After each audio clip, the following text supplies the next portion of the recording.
All right, so everyone Hello. either scan the QR code. In case you can't scan it, you can go to slido.com, slido.com, and type in 2437033. That's the joining code. And just, type in what's the first word that comes to your mind when you hear the word money. Okay. Try not to look at the screen if you haven't put your responses in. Freedom, okay. Hunger, I love hunger.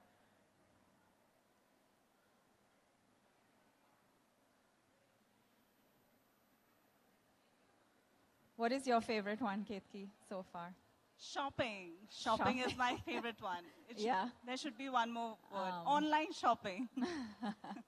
Purchasing power. I love how positive this is.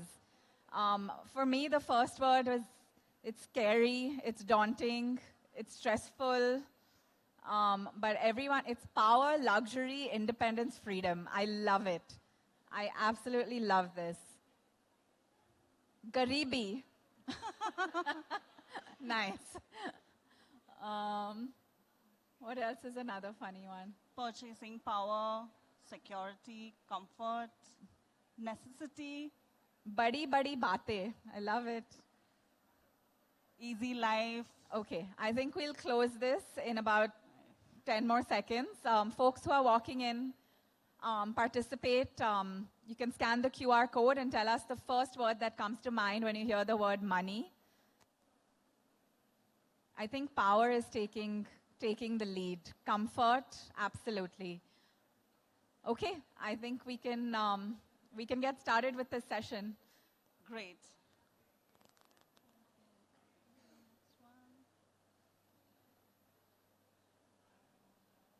Oh, this is the link, sorry. Can we switch back to the slides?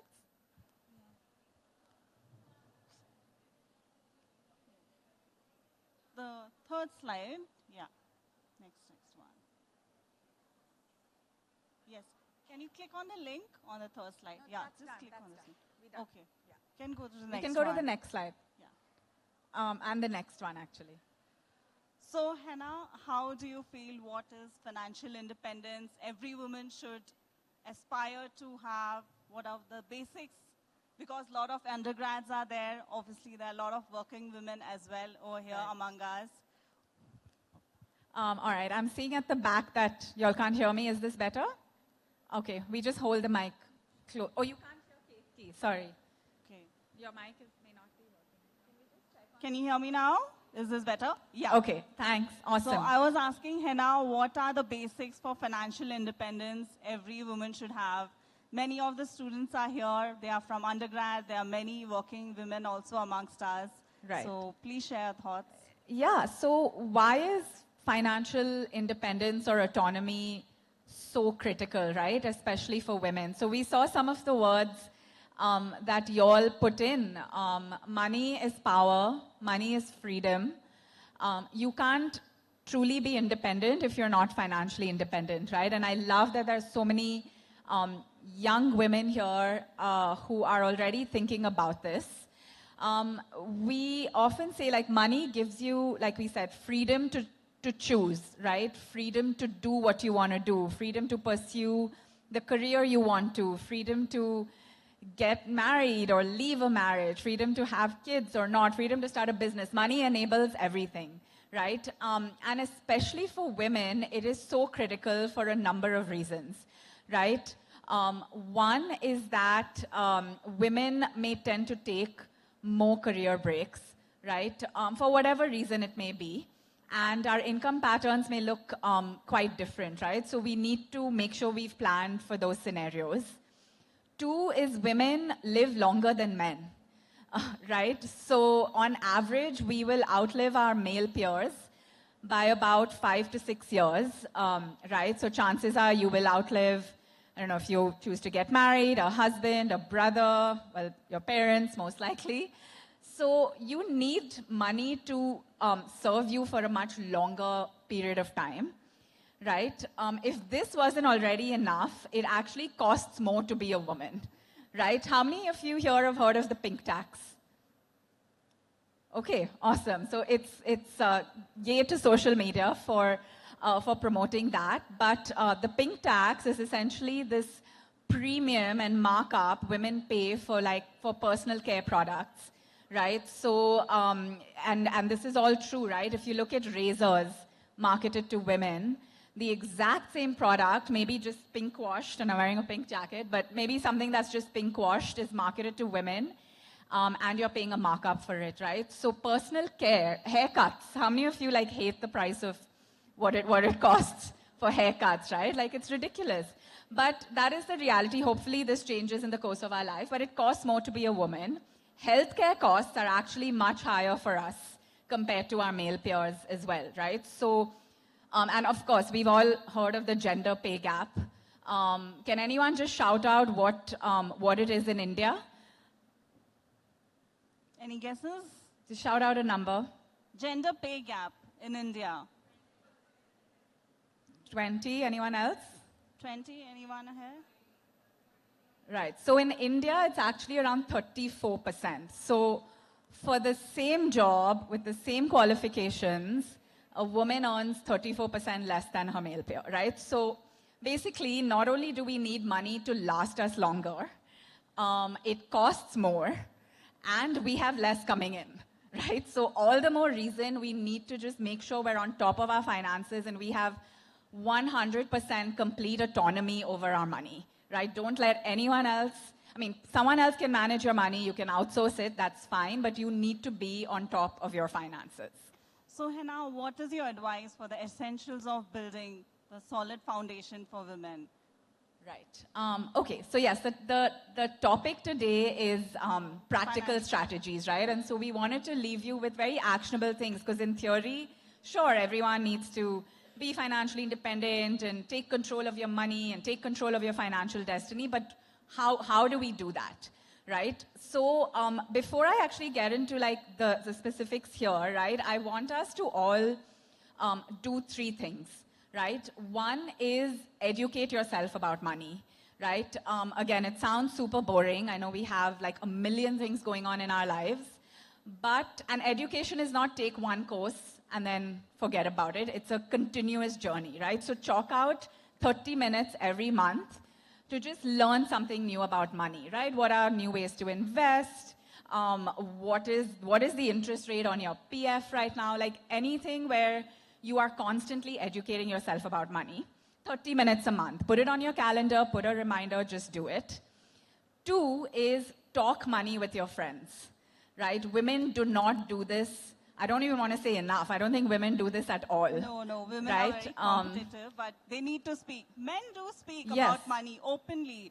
How much they earn, where they spend, how much they got a car for, where they got a discount on their house, the personal loan rates. What's happening in crypto? That's yes, lots of crypto bros. We don't do it. Money is not a social conversation for women, right? So the action item here is next time you get together with your friends, you're having lunch, you're having coffee, just talk about money. Just one question is, how much do you think we'll need for retirement?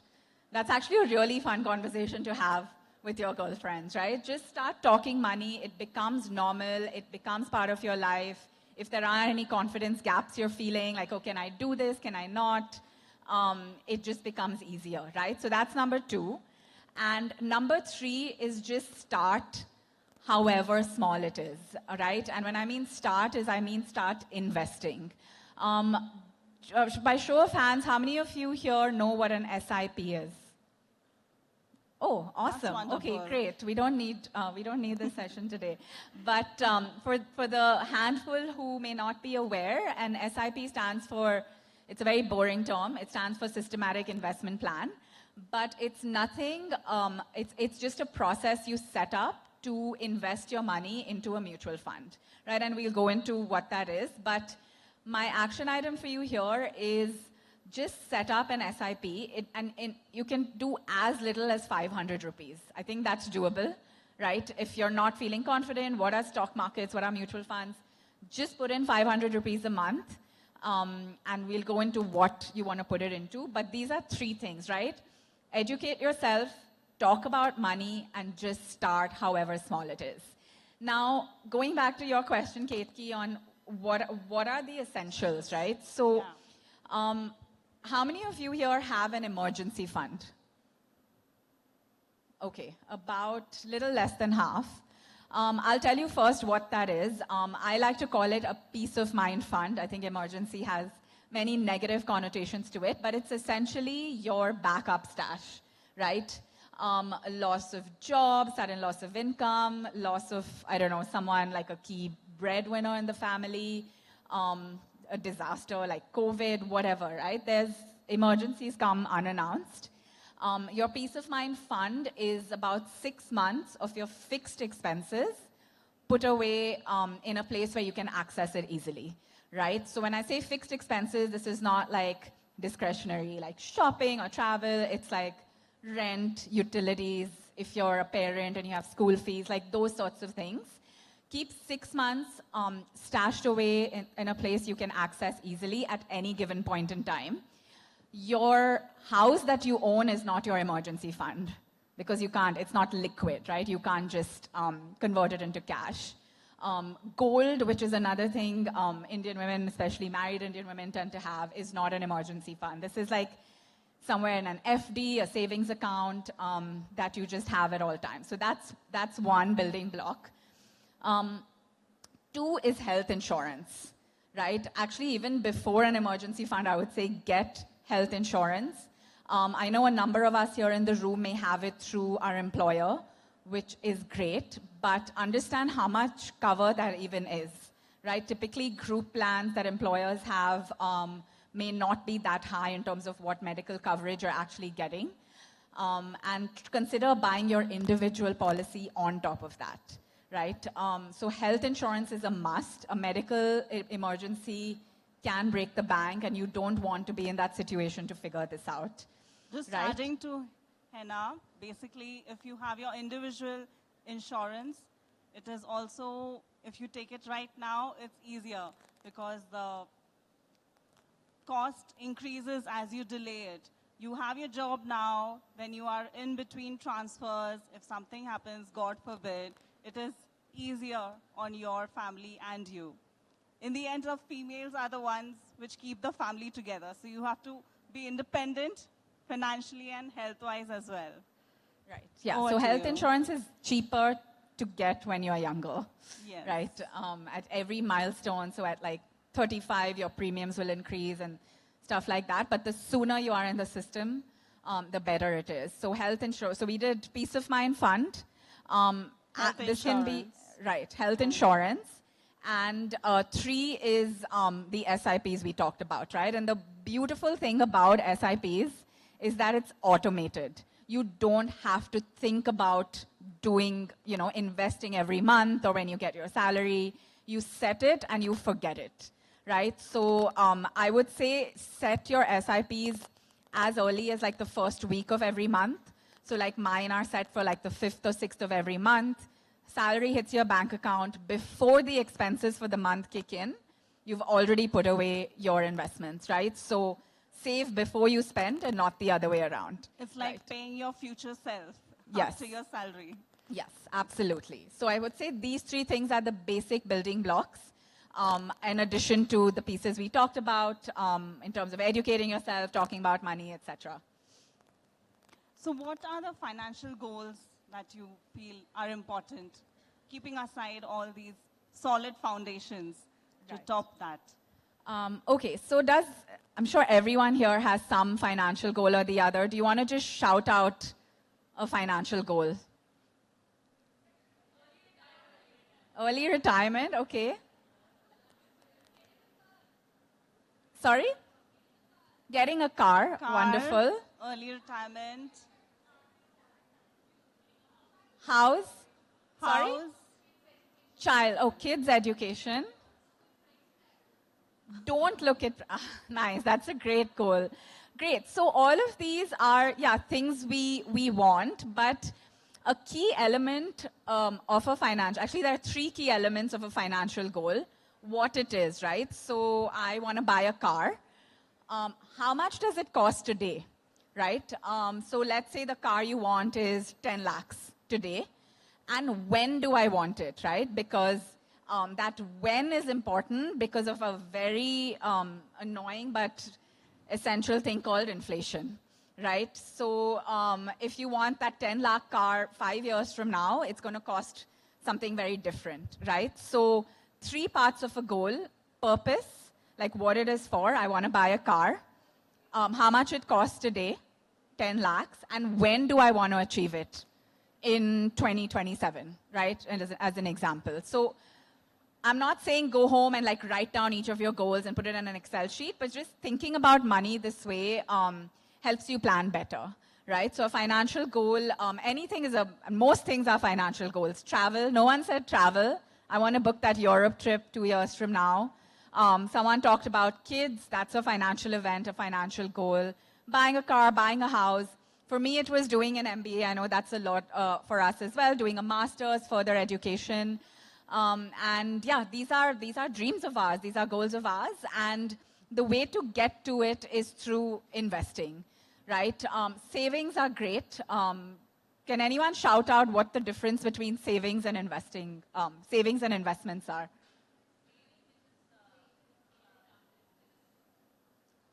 Can you say louder?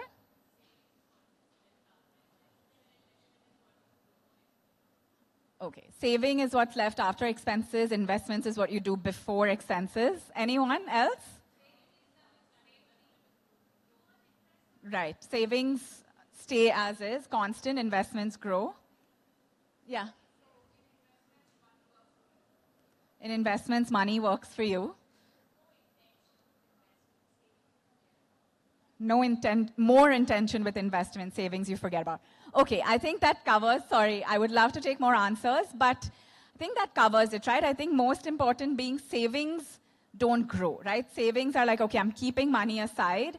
Our savings account may give us that 2, 3%, whatever. But investments grow, and it's important for your investments to grow faster than inflation, because otherwise you're not getting any richer, right? So like an FD, for instance, if you're getting that 8.5%, by the way, interest on FDs is taxed. So post-taxes, an FD is actually not beating inflation. And in India, average inflation is about 6% or something. Of course, inflation on different products is different. So travel has its own inflation, education has its own. But you need to make sure investments are growing faster than inflation, because that's the only way you will not only continue to afford the things you want to, but you'll also have a little extra, right? And that's the growth. So key things to keep in mind. Saving should always be before expenses, right? So save before you spend, because that's where you make sure you save, and then those savings can grow, and that's where you set up investments. And investments are the way you actually meet your financial goals, right? It's as simple as that. You could have short-term financial goals, something in the next year or two. You could have medium-term goals, and you can have long-term goals, something like 10, 15 years down the road. In a very sort of high level, equity mutual funds are great for long-term goals. Like equities, these are like stocks. Mutual funds are basically a basket of these stocks. Debt mutual funds are better for shorter and medium-term goals. So you'll probably have to go back and double-click on this. But equities for longer term, they're higher risk, but they kind of stand through different market cycles. And so it says set up your financial goals, at least think about them, and have different investments that are helping you reach that target. And a fun fact here, women's portfolios actually outperform those of men's, right? And I think there's some studies, I can't think of the exact number, but it's almost nearly a percentage point more. And this is because women actually make better longer-term investors than men do, right? There's a book called Warren Buffett Invests Like a Girl. If you haven't heard about it, look it up. It talks about all these quote-unquote feminine traits about Warren Buffett that's made him like the most prolific investor in the world. So we're actually wired to invest well, right? So just take that away as well in case there's ever I don't know what to do, or it feels too risky, right? You are generally more risk aware as women, which we should play to those strengths. Believe in yourself, believe your gut feeling. Don't just overthink, just take the decision and invest for your own future. So coming to investment and savings, let's talk more about income. What are your thoughts? Because a lot of undergrads are here, and when people are up for promotions, women tend to do all the grunt work, but don't ask for what they deserve. Right. Unlike the guys, they just go ahead even without doing all the work. Am I right, ladies? Great. So of course, income, we can't invest if we don't have income. We can't sort of get credit today, at least, if we don't have sort of an income. And it's, of course, we're at a conference where, there are all of us who are focused on our careers and making money and all of that, which is great. And I think around income, yes, women tend to short sell ourselves, right? I've done it. I'm sure a lot of us in the room can relate to that. And to your point, I think we've always been told it's rude to ask, right? It's rude to ask, don't ask. But the reality is if you don't ask, you don't get. That's true for everything, right? Know your worth, do your research, right? The first number you see, this could be anything. This could be your CTC. This could be, if there are any entrepreneurs in the room, it could be, some deal, a partnership, a fundraise, whatever it is. Always remember that first number is only the first number, right? Go into it with the mindset that is not the final offer. That is not the final thing you're going to close at. And have a strategy around it, right? Negotiations are, it's more of an art than a science, but there are some things you can do. So obviously do your research. There's a lot more. I think we live in a world where there's more data now than ever, right? Understand market salaries, understand someone with your qualifications, understand if a man in the same position is getting paid, 34% more than you, and take that with data, right? Take it to the conversation. Don't reveal all your cards at once, right? Don't throw out all these data points and all your strategy out at once. Try to understand the other party, right? So it's more of an art than a science. And the key thing to remember about negotiations is it needs to be a win-win, right? It's not about you trying to win that negotiation. The other side needs to walk away feeling like they got a good deal as well, right? And that's very, very important to think about because most negotiations are for at least medium-term, but if not medium-term, long-term relationships, right? So if anyone feels any remorse, I could have negotiated harder, or I paid her too much, or I gave her a title that she, I didn't feel she deserved, then that's always going to play on their mind, right? So always try to meet in the middle. Don't shortchange yourself. And the big thing about salary negotiations is two things. One, it sets the benchmark, right? So today, if you settle for something lesser than what you deserve or what you're comfortable with, that's going to be the benchmark for any future raises. And two, all this affects your net worth, right? So whatever money you're leaving off the table is not going into your portfolio, and your overall net worth also gets affected, right? So always ask. Worst case, someone will say no. Always have an alternative. It could be walking away. It could be another job offer. That just makes you, the power dynamic gets set well, right? So income is, that's the input, right? Without any cash inflows. Right. What are we going to invest? How are we going to build our wealth? How are we going to pay our insurance premiums, right? So one of the takeaways, I also wanted to ask you a personal question. Working at Goldman and then taking a step back and then, starting Basis. What was your journey as a startup woman? What was your FII? Because many of people, they might have their own ideas and start their own startups as women. Right. We did touch upon the income part. Yeah, so the genesis of Basis, so I run a foundation called Basis where we're basically, our mission is to generate financial awareness and literacy for women. The trigger that started Basis was actually a personal, I would say a financial journey of mine. When I was applying to business schools, I actually did, like any diligent 20-something-year-old did, good recommendation letters. I had a good GMAT score. I did all of that and actually got into my dream school. But when I saw the bill, I was like, I didn't even think about how I was going to pay for this. And this was a college in the US, right? It was about, I think for the 2-year program, about $200,000, which for anyone is not a small amount of money. And you have the opportunity cost for those 2 years you're not earning, right? So this was a financial goal that I had failed to plan for. It was a dream of mine, and I'd done literally, like I said, for years I worked towards building my profile and doing all these things and studying for my GMAT and all of that, right? And so that to me was a little bit of a wake-up call in terms of like, I was fairly well educated, well exposed, like, all of us in this room, but why didn't it strike me to like put my money to grow towards a financial goal, right? So that was my sort of hashtag adulting, hashtag wake up call moment. And then when I talked to more women, right, my peers, my friends, people from the community, people at work, I saw that 9 out of 10 women were in the same boat, right? In the sense that, yes, we want to do something more, but we don't know where to start. I hate asking, I don't know, my dad for something. I don't like asking my husband for, all of this. Like, I want to be independent, but I don't know where to start. So I think that was the trigger.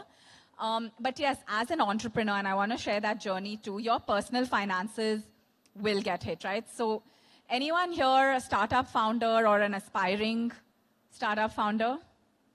Early retirement. This is the first step away. I wish there are more. We need more women founders also. But if anyone wants to consider in the future also, people don't talk about this enough, but make sure your personal finances are in order, right? It does affect your personal finances. Make sure you get that health insurance.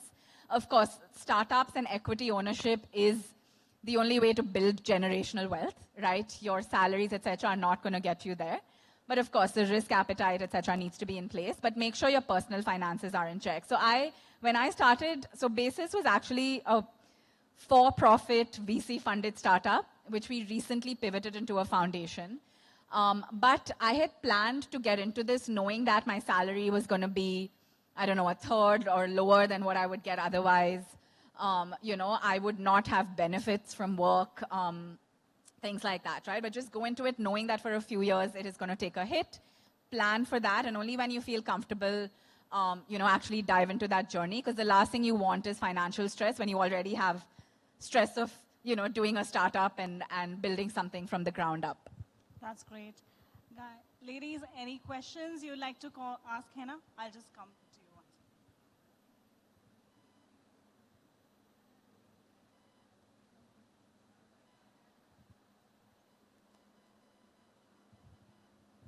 Hello. Yeah, first of all, thanks for having this session. It was very helpful. I just have one question. So I know you talked about health insurance, but what are your thoughts about term insurance? Should we put money in that, or rather put that money in mutual fund or stock market or something like that? Okay. Not a financial advisory session, so I would have to know a lot more about. Yeah, so term insurance, I have term insurance, right? I signed, and for those who don't know, term insurance is, it's basically like life insurance. You pay a premium for a term insurance policy in case something, in case you die. I'm not going to sugarcoat it. Your dependents get a certain amount of payout, right? So I actually thought about term insurance when I had a baby, right? But you can sign up for it earlier as well. Again, it's better pricing. Like I said, I don't want to give you anything that could be seen as financial advice because there's so many things that go into it, what age you are, stage, your income, what your goals are, dependents, etc. But term insurance as a product is quite solid, right? As a product, especially if you have dependents, that's when you sign up for it. And I'm a fan, is all I'll say. Thank you. Sure. Okay, we have two more.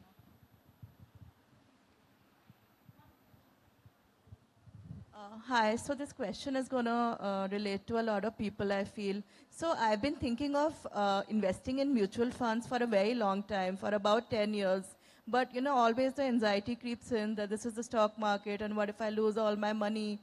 And I haven't put any money in the, so far all my money is either in FDs or in bonds, RBI bonds. So, do you have any advice how to combat that anxiety, what fund to pick and things like that? Right. That's a very, I think that's a very valid set of concerns, right? See, the beautiful thing about mutual funds versus investing in a single stock, right? So I'll just explain the difference. A single stock is like you buy an Infosys stock, right? You are owning a small piece of Infosys as a company. If you invest in an equities mutual fund, there's actually a fund manager that is deciding where that mutual fund invests, right? So an equity mutual fund could have 3% of that money going into an Infosys, 2% going into an HDFC, like whatever, right? It could be particular sector, it could be diverse. The beautiful thing about mutual funds is that it takes care of a lot of risks that you may hear about, right? So that diversification, which I'm sure we've all heard about, don't put all your eggs in one basket.